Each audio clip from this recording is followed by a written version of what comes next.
Ante todo, felicitaciones, Juan, a todo el pueblo boliviano, a toda la gente del MAS, el trabajo que hiciste vos, que hizo ahí el compañero Balut en Mar del Plata con la comunidad boliviana.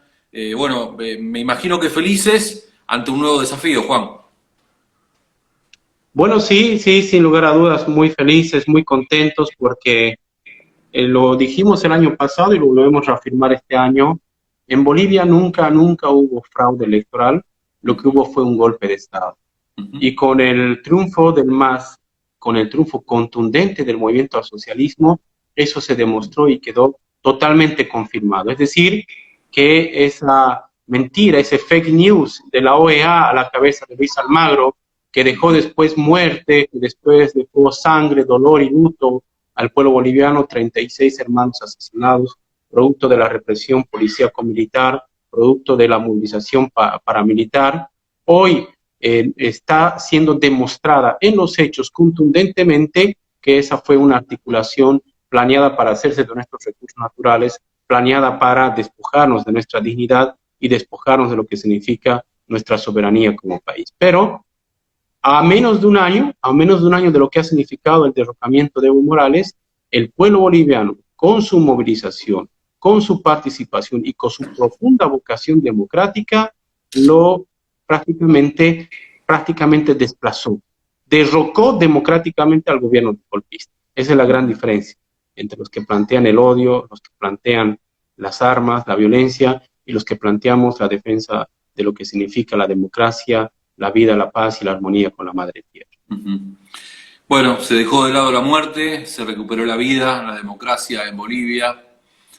¿Confiaban en que esto fuera así? Por supuesto que confiaban en una victoria contundente, pero que se llegara de una forma, por lo menos por ahora, pacífica a esta situación, porque los golpistas no tienen escrúpulos, porque la ultraderecha o la derecha no tiene escrúpulos en nuestras tierras.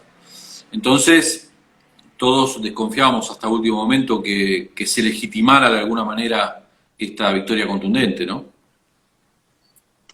Bueno, en realidad, todavía hoy, mira, irónicamente, decían no vamos a reconocer el triunfo de Evo Morales el año pasado.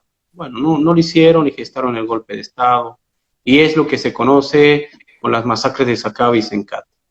Y hoy, la OEA, Estados Unidos, los gobiernos de derecha de la región, todas las organizaciones internacionales reconocen el triunfo contundente del MAS, porque no pueden tapar el sol con un dedo. Es más, cuando se tenía que dar los datos preliminares, el 18 de octubre a las 8 de la noche, hora boliviana, no se dieron a conocer el denominado boca de urna, porque claramente la victoria del MAS era algo que ellos no se lo esperaban, por lo menos con esa contundencia, por lo menos con esa diferencia de más de 25 puntos, 26 puntos de diferencia entre lo que significa el segundo candidato, Carlos de Mesa.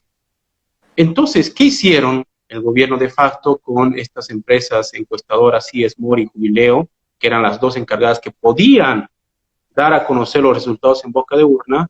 Nos dejaron hasta medianoche, es decir, 8, 9, 10, 11, 12, casi más de 4 horas, ¿no? Esperando lo que significa estos resultados, porque no sabían cómo presentarlos y admitir su derrota.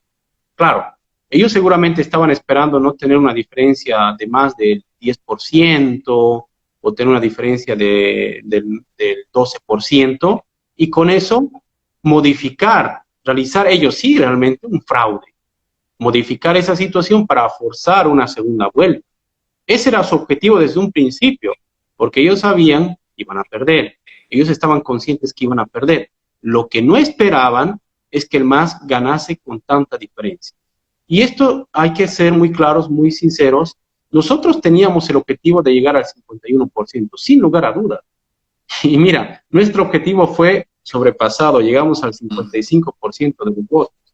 Y aquí en la Argentina llegamos al 88% de los votos, ¿no? Imagínate, siendo que el año pasado habíamos ganado con 82% de los votos. Pero mira cómo es de contradictorio y cómo se devela estas mentiras organizadas a la cabeza de Luis Almagro y de la OEA. Por ejemplo, en el caso argentino decían, uy, ¿cómo es posible? Hablando de la elección del año pasado, que ganamos también en primera vuelta y que nos arrebataron la elección, ¿cómo es posible, decían ellos, que un partido saque más de 80% de los votos? Eso es imposible, eso no pasa en ninguna parte del mundo, decían. Eso es fraude, decían. Pero bueno, con su Tribunal Supremo Electoral, con sus veedores electorales, con un gobierno de facto, con un gobierno totalitario, con un gobierno persecutor, con un gobierno que estaba buscando prácticamente evitar que la gente vote, llegamos al 88% de los votos. Y en las mesas que el año pasado ellos estaban observando o tratando de generar una suerte de zozobra o un manto, digamos, de irregularidades, en esas mesas se ganó con igual o con mayor voto que el año pasado. Entonces, claro, en los hechos se demostró que en Bolivia, reitero, nunca hubo fraude y hubo un golpe de Estado. Pero lamentablemente tuvo que pasar un año, prácticamente un año, desde lo que ha significado el desconocimiento de los resultados del 20 de octubre de 2019, para que nuevamente las organizaciones internacionales, la OEA, los gobiernos de derecha en la región, reconozcan la voluntad popular que ya se había expresado el año pasado a favor del movimiento al socialismo. Y que, claro, frente a lo que significa la represión, la muerte, la crisis económica, la crisis política, la crisis sanitaria, esto se canalizó a partir de una rebelión popular, pero por las urnas, en este caso, por lo que significa el voto. Por todo aquello, claro que ellos no están asimilando esta derrota, aunque públicamente la reconozcan. Ellos están buscando conflictuar Bolivia. Mira, a pesar de que hemos ganado con el 55% de los votos, y eso lo reconoce todo el mundo, en Bolivia hoy hay grupos que están parapetados en las Fuerzas Armadas, en la 7ª división, 8ª división de las Fuerzas Armadas, en los comandos departamentales de la policía, en Cochabamba, Santa Cruz fundamentalmente, y están pidiendo, imagínate esto, no lo vas a creer, están pidiendo que Áñez no entregue el gobierno a Luis Arce Catacora, sino que entregue el gobierno a una junta cívico-policiaco-militar. Imagínate, después de haber sido derrotados, después de que existe reconocimiento a nivel internacional, los golpistas de antes y los desestabilizadores de ahora prefieren que los militares se hagan del poder antes que Luis Arce Catacora. Y realmente esto ya raya en el absurdo, ya raya en una posición antidemocrática. Antes camuflaban su posición diciendo gobierno transitorio, así le decían al gobierno de facto. O decían, bueno, Evo renunció y hubo una sucesión constitucional, cuando todo el mundo sabe que producto de la presión policial-militar, producto de un golpe de Estado, de un levantamiento violento que además se generó persiguiendo a muchos líderes, a muchos familiares, quemando casas, amenazando de muerte a mucha gente, es que tuvo que Evo Morales renunciar por la paz y para evitar más muertes en Bolivia. Entonces, pero claro, eso nunca lo van a decir, nunca lo van a admitir. Antes por lo menos camuflaban ese golpe de Estado con transición democrática, pero ahora no. Frente a la contundencia y la materialización de los hechos, ahora están hablando de que Yanine Áñez entregue el poder a una junta cívico-militar. Imagínate, en pleno siglo XXI, estos sectores conservadores están llamando a que los militares, y textual, hagan lo que quieran con el gobierno, textual, así lo plantean. Y para colmo, obviamente, utilizan, en este caso, como lo han hecho en su momento, y ahora también lo van a utilizar, los rezos, el tema de la religión, el tema de la Biblia. Bueno, obviamente en Bolivia hay una gran vocación religiosa, ¿no? La mayoría de los bolivianos somos católicos, ¿no? Cristianos, pero ellos lo utilizan para querer validar esto, ¿no? Como antes lo hicieron, como lo hizo Donald Trump en su momento, o Jair Bolsonaro en su momento, para querer justificar que tienen la veña de Dios. Bueno, es parte del discurso conservador, es parte del discurso oligárquico, es parte de esta lógica reaccionaria, pero que fundamentalmente lo que busca es garantizar para ellos el no retorno del movimiento socialista, el desconocimiento de la voluntad popular. Lo hicieron antes y están dispuestos a hacerlo una vez más, aún siendo derrotados por el 55% del pueblo boliviano. Imagínate. Increíble. Fabiana Escobar dice, gracias por la lucha para recuperar la democracia, viva la patria grande. Estamos recuperando la patria grande, dice Norberto, se suma Estela, se suma Hernán Echagüe. Tu amiga marplatense Andrea Gómez, que nos hizo que nos transformáramos en amigos, que nos conectó, incluso para poder participar de un encuentro con Evo Morales antes de las elecciones. Te está saludando desde allí. Y bueno, ante este panorama, imagino que con una victoria tan contundente, la voluntad popular se expresará en las calles. Imagino que no derivará en nueva violencia como ocurrió el año pasado. Bueno, ellos quieren violencia. Es un grupo reducido, es un grupo armado, es un grupo paramilitar, policíaco paramilitar. Porque la inteligencia y la formación de lo que significa estos grupos paramilitares vienen fundamentalmente de los sectores de la policía, que gestaron el golpe de Estado, que materializaron el golpe de Estado bajo un motín policial y posteriormente las acciones violentas, eso sí, terroristas, hay que decirlo así, en contra de la vida de las personas. Porque terrorismo es aquel que atenta contra la vida de las personas, aquel que mediante el uso desmedido de la violencia busca generar miedo, caos y fundamentalmente temor. Pero bueno, ellos están todavía actuando. ¿Cuál es el mensaje que hay que entender de todo esto? Porque esto hay que sumar un dato más. Recientemente fue asesinado un dirigente minero, Orlando Gutiérrez, que era uno de los líderes sindicales de la Federación Sindical de Trabajadores Mineros de Bolivia, ¿no? Que estuvo resistiendo el golpe de Estado y que cuando los golpistas no querían convocar elecciones, porque las fueron postergando, inicialmente era en mayo, después en agosto, después en septiembre, y claro, ¿cómo prorrogaban esto? ¿Cómo ampliaban esta no convocatoria de elecciones? Decían, el COVID-19 justo el día de las elecciones va a tener el pico más alto. Bueno, se cambió una vez, bajo ese mismo argumento se cambió 2 veces, bajo ese mismo argumento se cambió 3 veces. Ya cuando no quisieron garantizar las elecciones el 6 de septiembre, ahí la gente se molestó. Y claro, con justa razón, la gente estaba muriendo de hambre y obviamente también de coronavirus, pero producto de la ineficiente y mala gestión del gobierno de facto con respecto a la pandemia.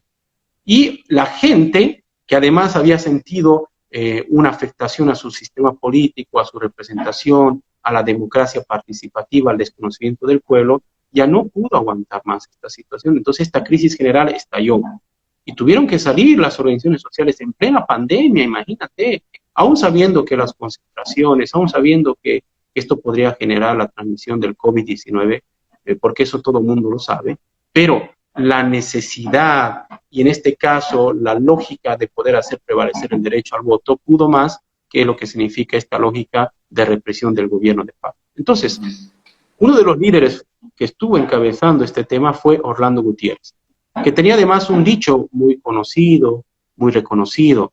Decía él, en plena movilización, en la ciudad del Alto, donde se dio la masacre de Sencata, decía él, cuando la dictadura es un hecho, la revolución es un derecho.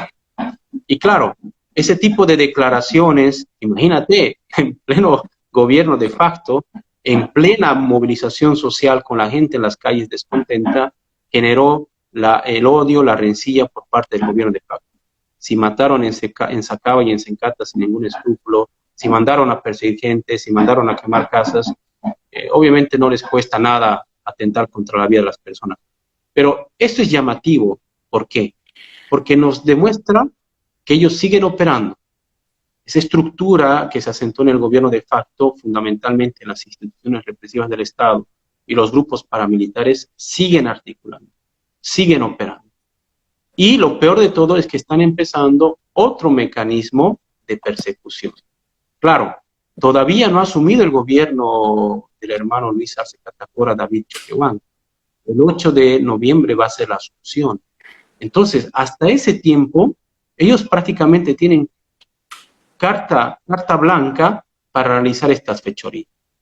Estamos todavía esperando, expectantes a lo que va a significar, qué va a suceder con estos grupos una vez que Luis Arce Catacora asuma el poder, en este caso de lo que es la asunción de mando.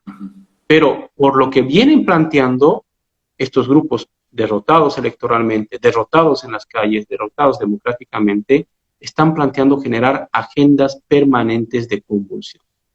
Reitero, empezaron con este pedido de el gobierno cívico o la junta civil militar, imagínate, semejante desproporción.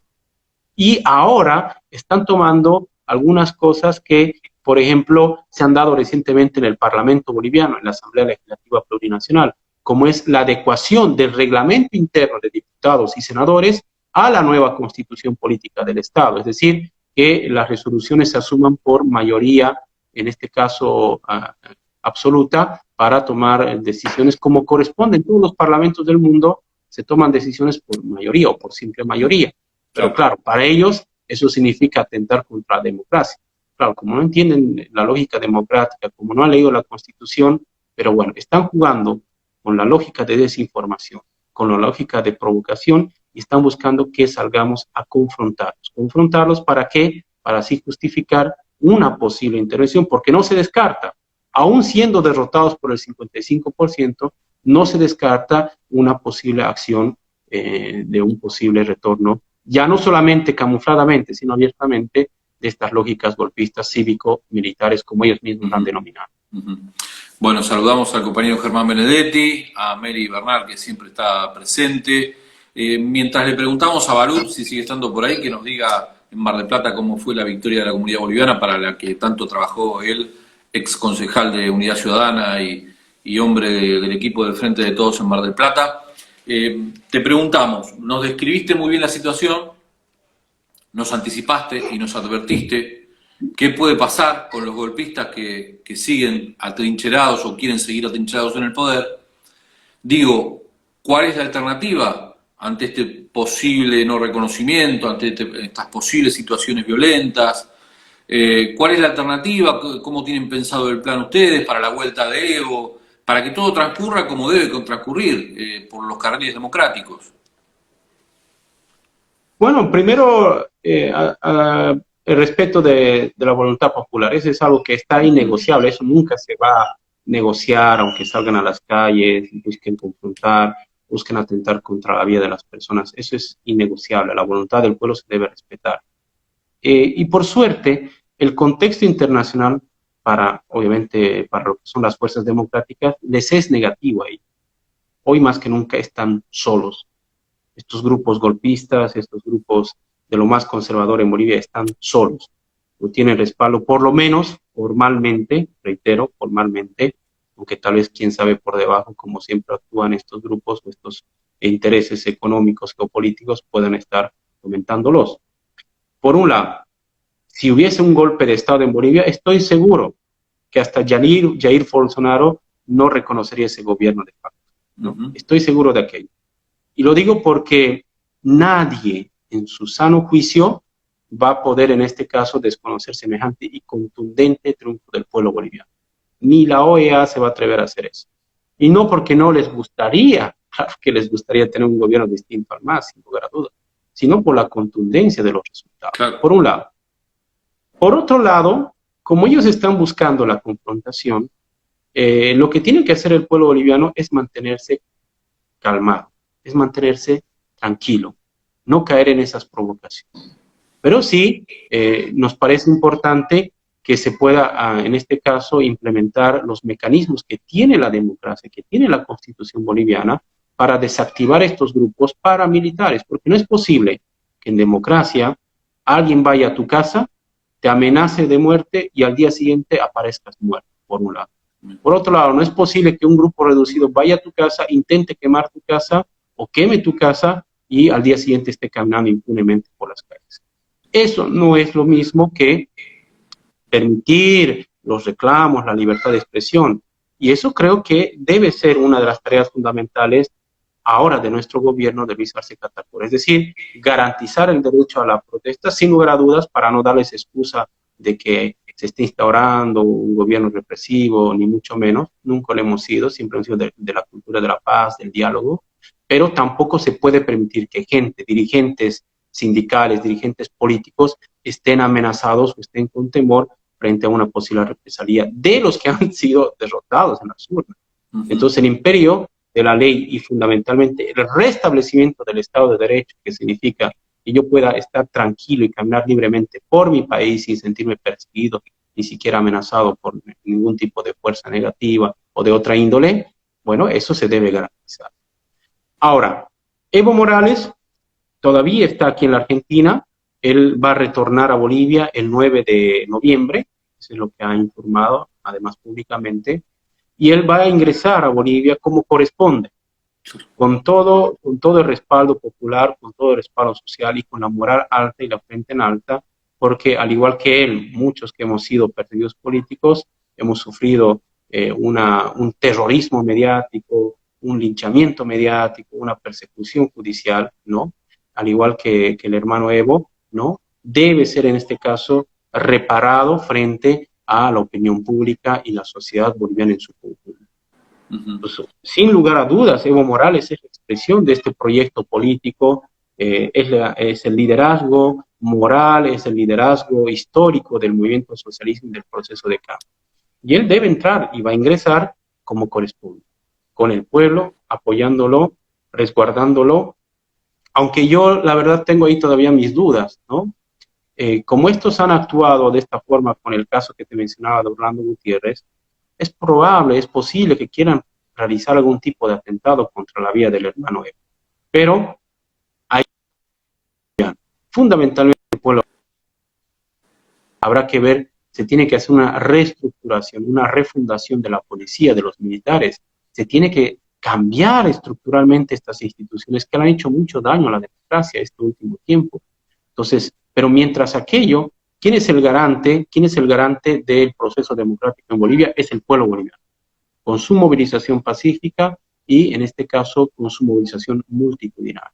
Ya, así va a ingresar Evo Morales, va a ingresar el 9, va a ingresar por la frontera, va a recorrer las distintas comunidades hasta llegar al Chapare, al departamento de Cochabamba, donde el 11 de noviembre va a todos los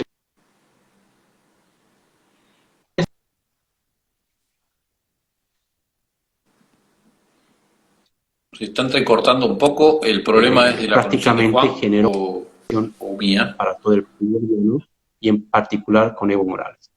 ¿Seguimos ahí en vivo? Creo que había un pequeño problema. Había un par de cortes, yo no sé si era tu conexión o la mía. Saludamos a Nelly, a Emma Franzoso que se suman. Juan, cuídenlo mucho por favor a Evo en esa llegada al día 9. Es decir, me imagino que estará todo el dispositivo para cuidarlo ante este panorama que estás contando, ¿no?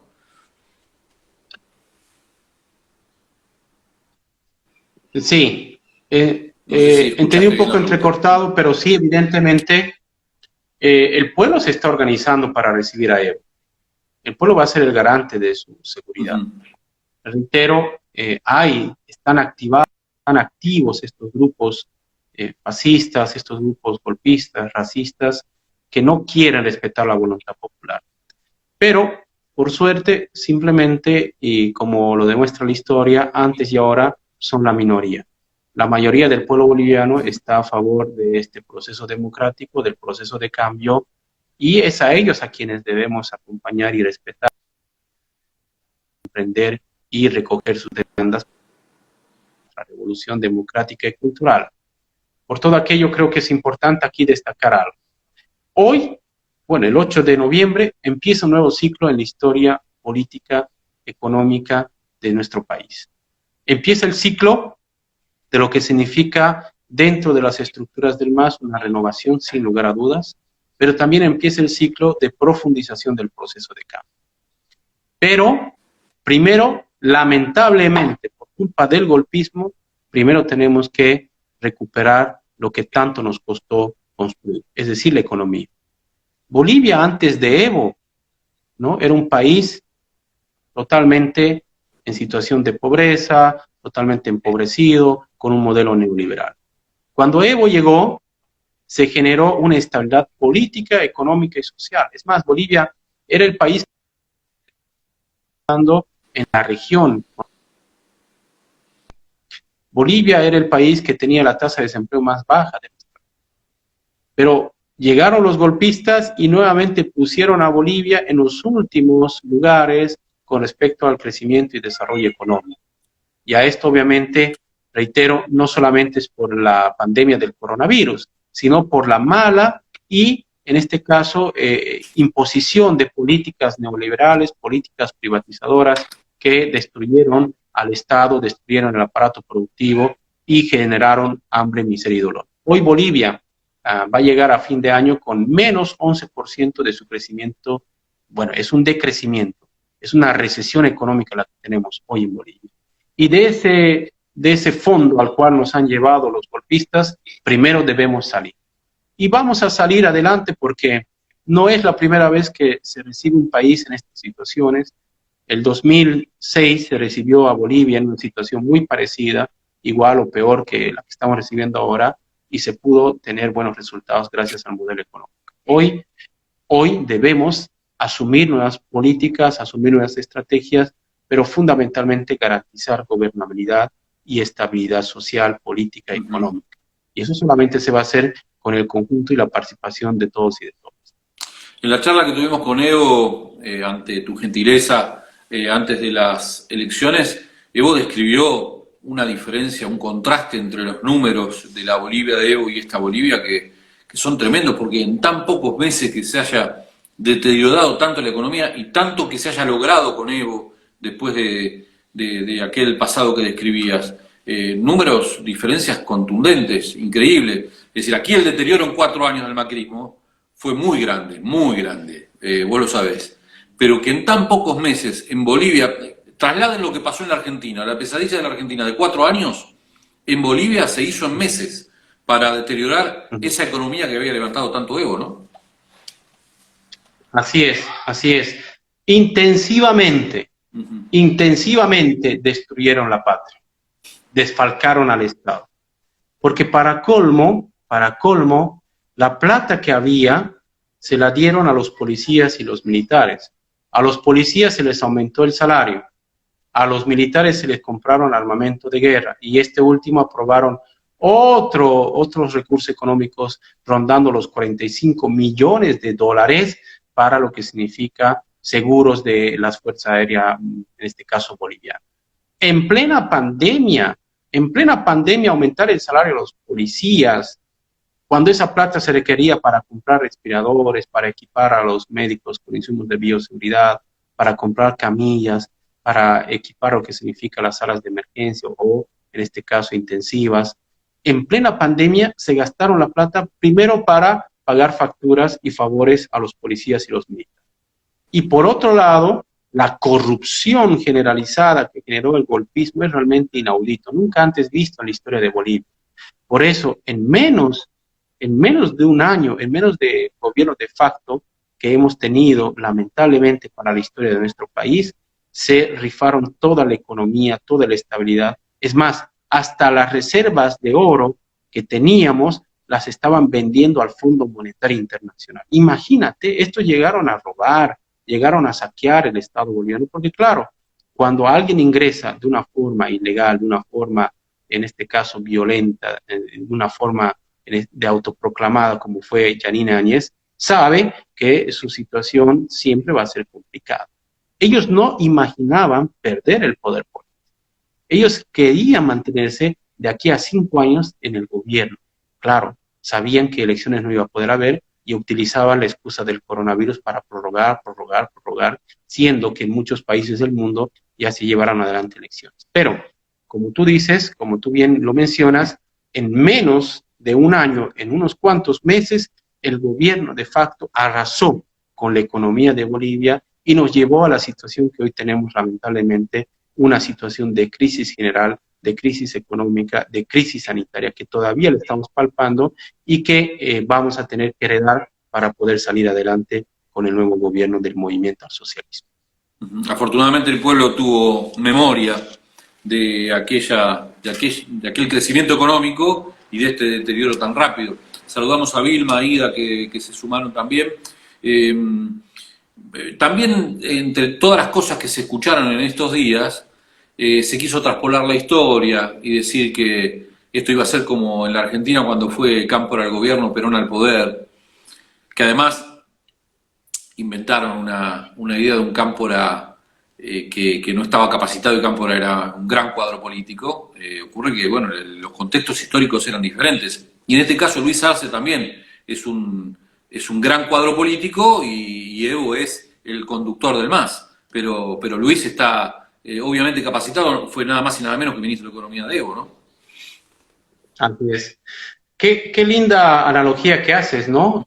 Utilizando al líder histórico Uh-huh. argentino como es Juan Domingo Perón. Uh-huh. Los actores pueden variar, ¿no? Pero de alguna otra forma la historia se repite en algunos aspectos y en algunos sentidos.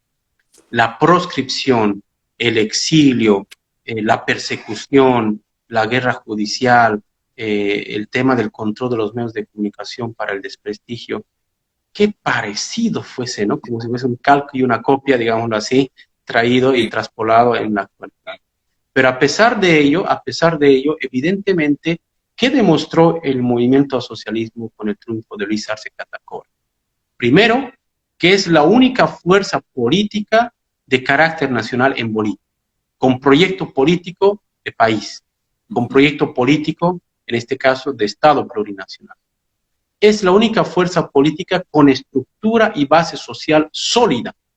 Ninguna otra organización política hoy en Bolivia, a diferencia del MAS, tiene la capacidad de movilización que ha demostrado el movimiento al socialismo. Y dos, tiene la capacidad de regeneración. Claro, porque ¿cuál era la tesis? Ellos no son ingenuos, ellos tuvieron una estrategia.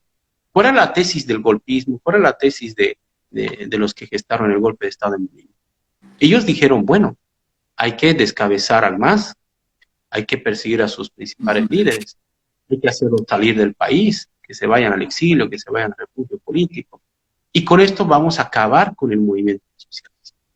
Es más, generaron, tensionaron disputas internas, contradicciones internas, que las hay en toda reacción política, claro que sí.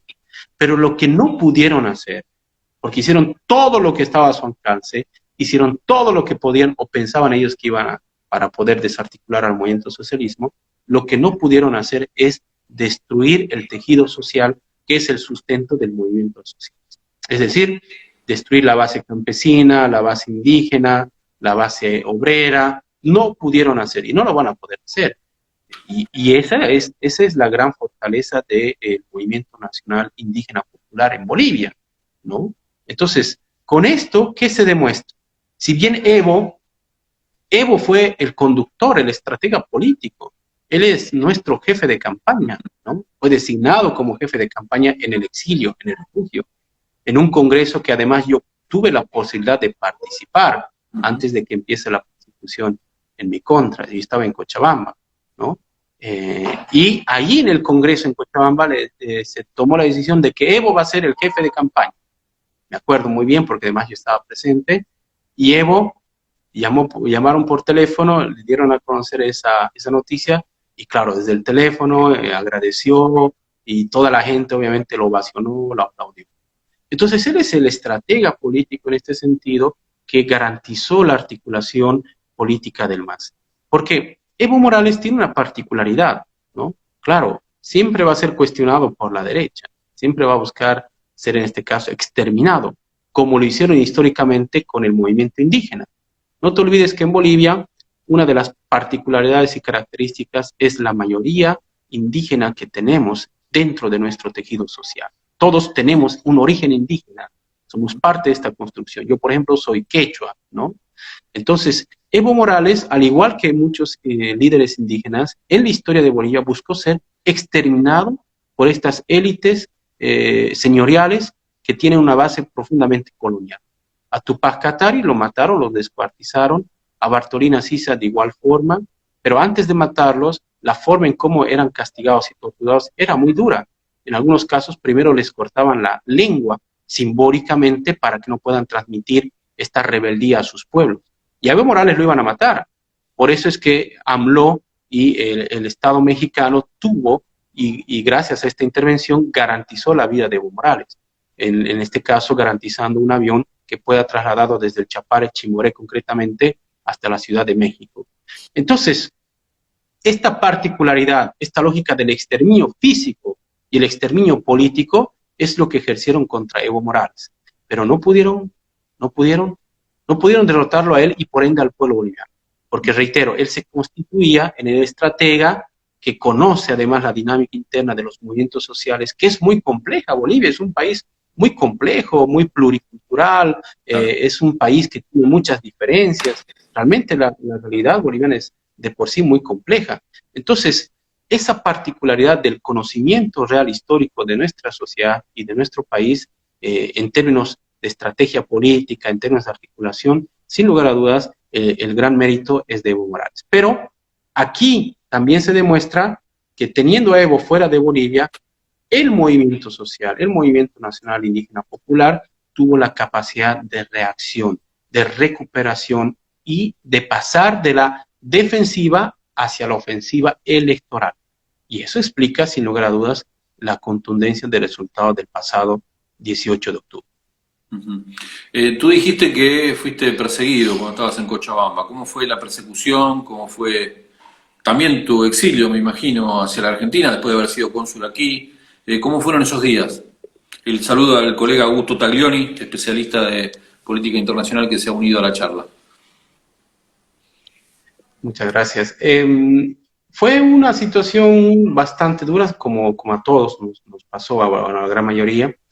Cuando estaba de cónsul aquí, yo denuncié, fui tal vez uno de los únicos diplomáticos que nos animamos a denunciar el golpe de Estado por los distintos medios de comunicación argentinos. Me acuerdo haber recorrido medios como C5N, medios o programas que son muy vistos aquí, y por ende la repercusión internacional. Lo que nos favoreció aquí es que cuando periodistas argentinos fueron a Bolivia a cubrir el golpe de Estado, es tan tosco las autoridades golpistas que ni siquiera les dejaron grabar lo que estaba sucediendo, ni siquiera les dejaban hablar con la gente, te acordarás, ¿no? Sí, sí. Entonces, eso generó también una suerte de sensibilidad frente a lo que sucedía en Bolivia, porque lo habían palpado, ya no solamente lo habían escuchado o se habían informado, sino que lo habían palpado en carne propia, periodistas que no necesariamente provienen de medios alternativos o que son, en este caso, de medios progresistas, por decirlo así. Entonces, eso permitió y se amplificó. Entonces, yo salí a denunciar el tema del golpe de Estado y tuvo un encalce a nivel internacional muy interesante. Cuando se dio el acuerdo de pacificación, decidimos, bueno, primero yo traje a mi familia acá de clandestina, cuando estaba el golpe de Estado, porque a mi familia querían quemar en la casa, mi esposa, mis hijos, y también a mis padres. Es más, fueron a quemar la casa de mis padres, pero gracias a la intervención de los vecinos, frenaron a los denominados grupos de los motoqueros, que era la banda delincuencial paramilitar con la cual actuaba Arturo Murillo y demás ministros de facto. Los vecinos salieron, bloquearon las calles, bloquearon lo que significa los pasos de ingreso a mi casa de mis papás, y evitaron lo que estaba siendo muy común en Bolivia, quemar las casas de las autoridades o de aquellos familiares que eran mucho más cercanos. Fue el día que, no sé si tal vez tú te enteraste, fue el día desde que desde un helicóptero empezaron a masacrar gente en Sacaba, justamente donde viven mis padres. Entonces, ese día intentaron quemar mi casa. Por suerte, gracias a la resistencia de mi barrio, gracias a lo que significa la posibilidad, no pasó a mayores. Gracias a Dios no pasó a mayores, porque mi padre y mi madre son mayores y solo tenía mi hermano, que tenía que haber resistido y ya se estaban armando, me acuerdo, con latacohetes, no sé si se conoce acá eso, algunos petardos, cosas caseras, porque no había policía, la policía estaba amotinada. Entonces, la figura era de resistir, evitar que te quemen tu casa, evitar que te maten, en pocas palabras. Entonces, yo tuve que sacar a mi familia clandestinamente, las traje aquí a la Argentina, siendo que todavía era cónsul, y la línea era no hay que dejar que los golpistas asuman el poder y por ende hay que seguir denunciando, hay que seguir luchando, no hay que renunciar. Esa era la perspectiva y la línea que nos habían mandado desde en ese entonces Cancillería y el mismo presidente Evo, ¿no? Así que asumimos ese rol, denunciamos, y por eso es que cuando después, teóricamente, hubo la pacificación se dio en realidad para evitar más muertes. Ya se había matado en Sencata, ya se había matado en Sacaba, ya se había generado una suerte de persecución y en este caso enjuiciamientos ilegales a mucha gente, pero había el compromiso, teóricamente, y ahí ingenuamente dijimos, bueno, hay el compromiso de que ya no va a haber esta persecución, hay la participación de organismos internacionales, la Iglesia Católica, bueno, por lo menos no se van a animar a hacer lo que estaban haciendo antes. No, ellos prosiguieron nomás con su persecución, prosiguieron nomás con este caso amedrentamiento. Cuando yo retorno a Bolivia, ¿no? Pensando que las cosas ya estaban tranquilas, estoy hablando del mes de diciembre de 2019, bueno, lo que hemos vivido ha sido también otro calvario. Calvario antes y calvario y persecución después. Grupos paramilitares que nos hostigaban, que nos perseguían, que no permitían que estemos circulando tranquilamente por las calles. Y después una detención ilegal que no me permitieron volver aquí a la Argentina. No estaba todavía solicitando refugio, pero cuando estaba volviendo a la Argentina, un 10 de noviembre, perdón, 10 de diciembre, ¿no? Se me detiene, no me dejan abordar el avión. Y no se me explica el por qué. Me detienen, me llevan a celas de la FELCC y cuando les preguntamos por qué se nos ha detenido, nadie sabía el por qué. Claro, a mí la gente en Cochabamba, las mismas autoridades me conocían muy bien porque yo era diputado antes de ser cónsul general en Bolivia y claro, me tenían hasta cierto respeto, ¿no? Y ellos mismos me dijeron, bueno, me decían todavía diputado, aunque ya no lo era.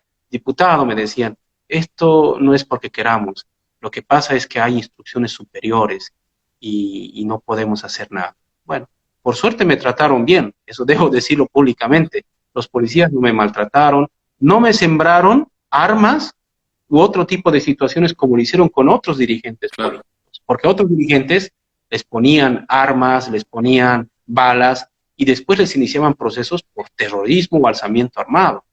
Por suerte, gracias a Dios y a la gente que me conocía dentro de la misma institución y que tenía respeto por lo que yo significaba en términos de liderazgo y políticos, no hicieron tal situación. Pero bueno, al final tuvimos que solicitar la situación para precautelar el bienestar, la vida y la integridad de mi familia. Tremendo lo que estás describiendo, Juan. También tuvo una participación importante, además del gobierno mexicano, Alberto Fernández, para que se preserve la vida de Evo, porque vos dijiste, querían descabezar al MAS, y usaron el argumento de que Evo como cobarde se fue, y en realidad lo que hizo fue preservar al MAS, y por eso se fue, justamente para poder garantizar esta nueva victoria, ¿no? Así es.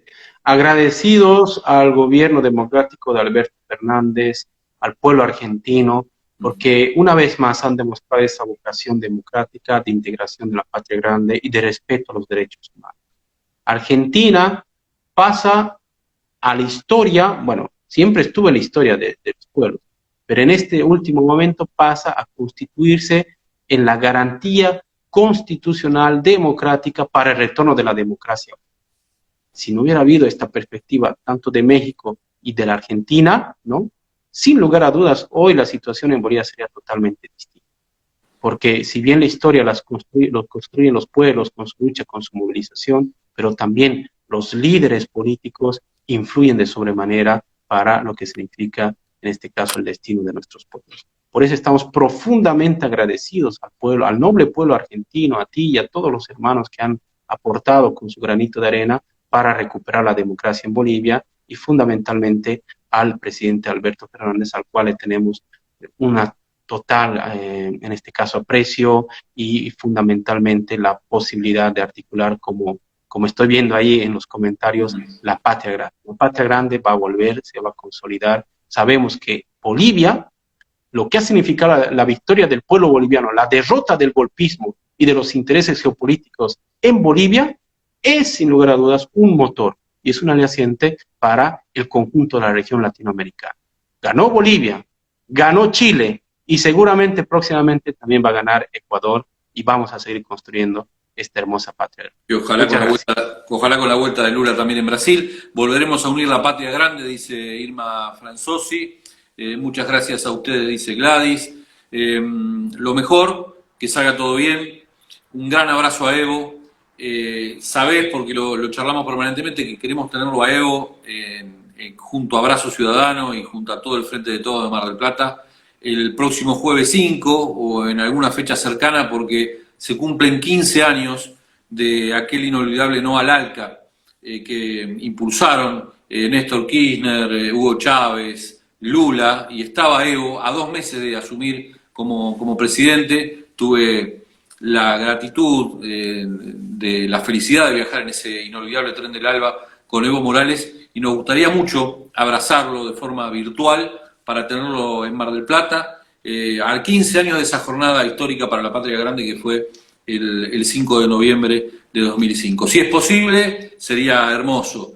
Y si no, lo esperamos cuando quiera Evo. Sabemos que está en una lucha mucho más dura, que es la de llegar a Bolivia, de estar bien acompañado, garantizar su seguridad y garantizar que todo transcurra normalmente. Así que lo mejor, Juan, felicitaciones por la lucha, gracias por la resistencia tuya, de tu familia y todo lo que hicieron para poder mantener en alto la Patria Grande y para que Bolivia recupere la democracia. Muchas gracias a ti, reitero, al noble pueblo argentino, a la gente de Mar del Plata, a Andrea, que nos permitió generar este nexo, este contacto, y que sea para bien y para, en este caso, la bienaventuranza de nuestros pueblos. Muchas gracias y jayaya, como decimos. Jayaya, y abrazo a Evo, un gran abrazo a Evo, un gran abrazo ciudadano a Evo. Gracias.